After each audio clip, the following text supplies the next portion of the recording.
un point mobile M se déplace, ses coordonnées polaires sont petit r égale L fois θ et θ égale B fois t carré, avec L et B constantes supérieures à 0. Exprimez le vecteur vitesse dans la base polaire. Terminer avec une voie encore plus désagréable que d'habitude, la vitesse en coordonnées polaires de ce point M qui décrit une spirale. Bon, le vecteur M est égal à R fois U de R étant égal à la distance OM. En plus, on sait que cette valeur de R égale L fois θ et que θ égale B fois T carré.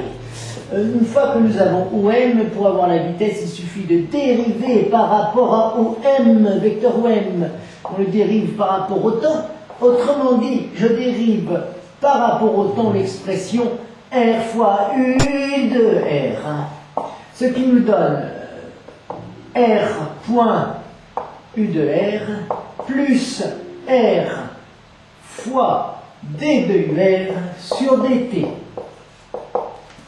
Voilà, j'ai réécrit l'expression d de OM sur dt. Vous voyez que je n'ai pas une voie si désagréable que ça. Hein? Eh oui.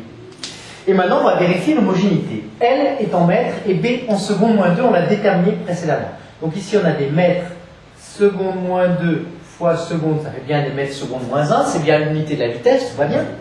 Ici, on a des mètres B au carré, ça va être seconde moins 2 au carré, seconde moins 4, fois des secondes cubes. Et là aussi, on trouve des mètres seconde moins 1, l'expression est bien homogène, c'est celle-ci qu'il fallait trouver.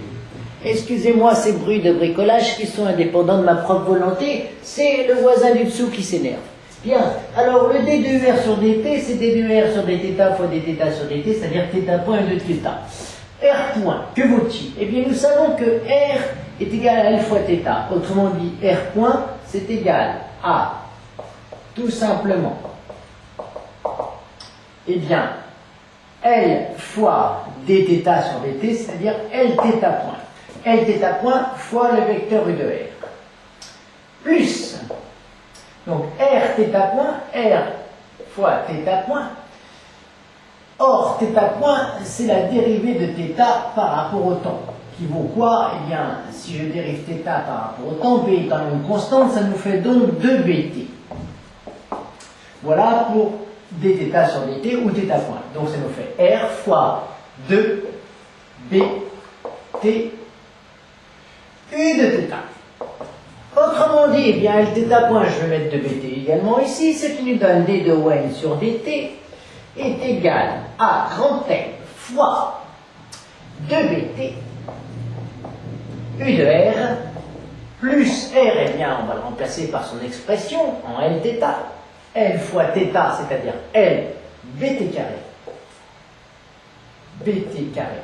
fois 2bt U de θ, ce qui nous donne pour d de OM sur dt